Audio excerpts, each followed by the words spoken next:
Imagine a world where kings, emperors, and presidents believed the next war would be short, glorious, and decisive.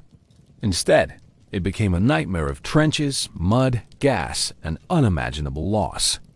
This is the story of World War I, the Great War, the war to end all wars. Stay with us as we uncover how it began, how it consumed the globe, and how it forever reshaped our world. Welcome back, history lovers. If you're new here, make sure you subscribe and join us on this journey through the defining moments of the past. Today, we dive into the origins of the First World War, a conflict that claimed more than 16 million lives and set the stage for the entire 20th century. Background and rising tensions.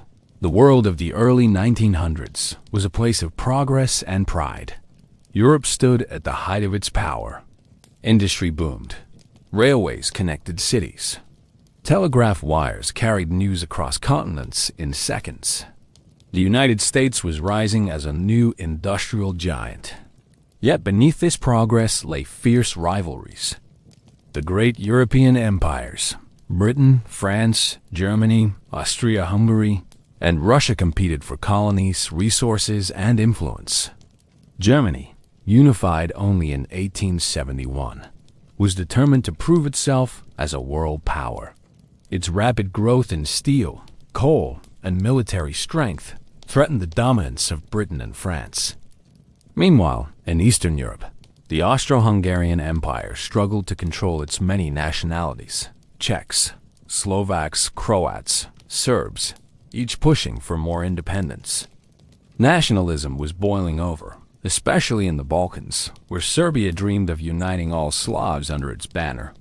But this dream collided with Austria's determination to maintain control. Europe was a powder keg, and the alliances made it more dangerous. Germany stood with Austria-Hungary. Russia promised to protect Serbia. France was tied to Russia. Britain, though cautious, had agreements to protect France and Belgium. One spark, and the world would be at war. The spark: assassination of Archduke Franz Ferdinand. That spark came on June 28, 1914, in the city of Sarajevo. Archduke Franz Ferdinand, heir to the Austro-Hungarian throne, arrived with his wife Sophie. Waiting in the crowd was a 19-year-old Serbian nationalist, Gavrilo Princip. With 2 pistol shots, he changed history. The Archduke and his wife were killed. What could have remained a regional crisis quickly escalated. Austria-Hungary blamed Serbia and issued an ultimatum. Backed by Germany's so-called blank check of support, Austria declared war on Serbia on July 28, 1914. Russia mobilized to defend Serbia. Germany declared war on Russia. France stood by its ally. Germany then struck at France, not through the border, but by invading neutral Belgium. Britain, outraged by the violation of Belgian neutrality, declared war on Germany. Within a week, nearly all of Europe was at war. What started in the Balkans had set the entire continent ablaze. Early war. The Schlieffen Plan? Germany's war plan was called the Schlieffen Plan. It aimed to crush France quickly in the west, then turned to fight Russia in the east. German armies swept through Belgium, marching toward Paris, but resistance was stronger than expected. Belgium fought bravely. The British Expeditionary Force rushed in. In September 1914, just as German forces approached Paris, French and British troops counterattacked at the Battle of the Marne. Exhausted German soldiers were pushed back. The plan had failed. Both sides dug trenches, stretching from the North Sea to Switzerland. The Western Front was born. What was expected to be a quick war became a grinding stalemate. The Eastern Front, meanwhile, in the east, things looked different. Russia struck quickly, invading East Prussia. At first, it seemed promising, but at the Battle of Tannenberg, German generals Hindenburg and Ludendorff crushed the Russian army, inflicting massive losses. Still, the sheer size of Russia forced Germany to keep troops tied down in the east. Wider war, and the war spread beyond Europe. Japan, allied with Britain, declared war on Germany and seized German colonies in the Pacific. In Africa, German colonies faced attacks from British and French forces. The war was no longer European, it was global. By the end of 1914, hundreds of thousands were dead. Millions were wounded. Yet both sides believed victory was still within reach. They dug deeper into the trenches, preparing for a war unlike anything the world had ever seen. This was just the beginning. Trench warfare. The Western Front froze into a line of trenches stretching nearly 500 miles. Soldiers lived, fought, and died in these muddy ditches. The ground between opposing trenches became known as no man's land, a wasteland of barbed wire, shell craters, and corpses. Conditions were brutal. Rain turned the trenches into rivers of mud. Rats feasted on the dead. Lice spread disease. Soldiers endured constant shelling and the ever-present fear of sniper fire. Sleep was rare. Comfort was non-existent. Letters from home were a lifeline, but nothing could erase the horrors. Battles raged, but little changed. At Verdun in 1916, the Germans launched an assault on the French, vowing to bleed France white. The French stood firm, rallying under the cry, "They shall not pass." Verdun dragged on for nearly a year, with over 700,000 casualties. That same year, the British launched the Battle of the Somme. On the first day alone, nearly 60,000 British soldiers were killed or wounded. By the end, over 1 million men were dead or injured for a few miles of ground. This was industrialized slaughter. Machine guns, heavy artillery, flamethrowers, and poison gas turned the front into a killing field. Chlorine and mustard gas burned lungs and blinded soldiers. Gas masks became as essential as rifles. Technology advanced, but strategy lagged, and men paid the price. Naval warfare and blockades. The war wasn't confined to the trenches. At sea, Britain's powerful navy blockaded Germany, cutting off vital supplies of food and materials. Germany starved under the blockade. In response, Germany unleashed U-boat submarines to sink Allied shipping. One of the most shocking incidents came in 1915, when a German U-boat torpedoed the British passenger liner Lusitania, killing nearly 1,200 people, including 128 Americans. Outrage spread across the United States, and while President Woodrow Wilson kept America neutral for now, Germany's submarine campaign planted seeds of American involvement. The Eastern Front and beyond. In the East, the war was just as bloody. Russia suffered catastrophic defeats and millions of casualties. The strain shattered the Russian Empire. In 1917, revolution swept through St. Petersburg. Tsar Nicholas II was forced to abdicate. Later that year, the Bolsheviks seized power, promising peace, bread, and land. True to their word, they signed the Treaty of Brest-Litovsk in 1918, pulling Russia out of the war. This freed Germany to shift its armies west, preparing one last massive offensive. Meanwhile, in the Middle East, the Ottoman Empire joined the Central Powers. The Gallipoli Campaign of 1915 saw British, Australian, and New Zealand troops attempt to seize the Dardanelles. It ended in disaster, with heavy losses.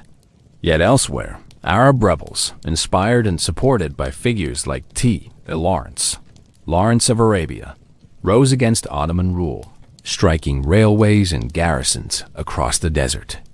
America enters the war. For 3 years, the United States stayed out of the war. Many Americans saw it as Europe's conflict, not theirs. But Germany's actions changed that. Unrestricted submarine warfare returned in 1917, with U-boats sinking American ships. Then came the infamous Zimmermann telegram, in which Germany urged Mexico to join the war against the United States, promising to help reclaim lost territory in Texas, Arizona, and New Mexico. When this secret message was revealed, outrage exploded. On April 6, 1917, the United States declared war on Germany.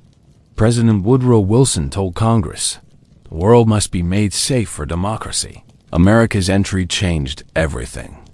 The U.S. brought fresh troops, vast resources, and industrial power to the Allies. Though it would take time to fully mobilize, the psychological impact was immediate. Germany now faced an enemy with nearly unlimited manpower and resources. By 1917, the war had consumed millions of lives, toppled empires, and spread across continents. Yet the bloodiest battles were still to come. Germany prepared one last desperate gamble to win the war before American troops arrived in full force. The stage was set for the final act of the Great War. Germany's last gamble, the Spring Offensive, in early 1918. With Russia out of the war, Germany launched its great gamble, the Spring Offensive. Using stormtrooper tactics, small groups of elite soldiers struck quickly and bypassed enemy strongholds. At first, it worked. German forces smashed through Allied lines and surged toward Paris. But the victories came at a cost. German troops were exhausted. Supplies couldn't keep up. And by summer, fresh American soldiers were arriving on the front in huge numbers. At the Battle of Belleau Wood, U.S. Marines fought ferociously, earning a reputation as devil dogs from the Germans. For the first time, the tide began to turn. The 100 Days Offensive. In August 1918, the Allies launched their own massive counterattack, the 100 Days Offensive. With tanks rolling forward, coordinated artillery barrages, and aircraft overhead, Allied armies broke through German defenses. Village by village, trench by trench, the Germans were driven back. Morale inside Germany collapsed. Soldiers deserted. Civilians starved under the blockade. Strikes and protests erupted. The once mighty German Empire was crumbling from within. The collapse of empires. The Central Powers fell one by one. Bulgaria surrendered in September 1918. The Ottoman Empire followed in October. Austria-Hungary, torn apart by nationalist revolts, signed an armistice in November. In Germany, revolution broke out. Sailors mutinied in Kiel. Workers filled the streets of Berlin. Kaiser Wilhelm II abdicated and fled to the Netherlands. The monarchy was finished. The Armistice, November 11, 1918. Finally, on the morning of November 11, 1918, German representatives met the Allies in a railway carriage in Compiègne, France. At 11 o'clock, the guns fell silent. After 4 years of slaughter, the Great War was over. On the Western Front, soldiers cautiously emerged from their trenches, stunned by the silence. Some wept, others celebrated. For millions, it was the end of a nightmare, but also the beginning of grief for the lives that would never return. Aftermath and legacy. The cost of World War I was staggering. Over 16 million people were dead soldiers and civilians alike. Entire landscapes had been destroyed. Empires, the German, Austro-Hungarian, Ottoman, and Russian, collapsed into history. At the Versailles Peace Conference in 1919, Allied leaders redrew the map of Europe and the Middle East. New nations were born: Poland, Czechoslovakia, Yugoslavia. The League of Nations was created, meant to ensure peace. But the harsh terms imposed on Germany sowed seeds of resentment, bitterness, and revenge.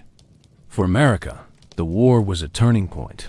U.S. soldiers, the doughboys, returned home as heroes. The nation emerged as a global power, no longer isolated from the affairs of the world. And yet, despite hopes that it would be the war to end all wars, the world would soon discover that peace was fragile. Within 2 decades, another and even more destructive conflict would erupt. World War I changed everything: nations, empires, and millions of lives.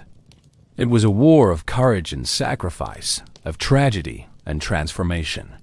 If you found this journey through history powerful and eye-opening, let us know in the comments. Which part of World War I do you think had the biggest impact on the modern world? Don't forget to hit that like button if you learned something new today.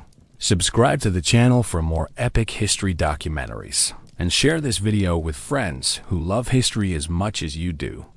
Until next time, remember the past, honor the fallen, and keep exploring the stories that shaped our world.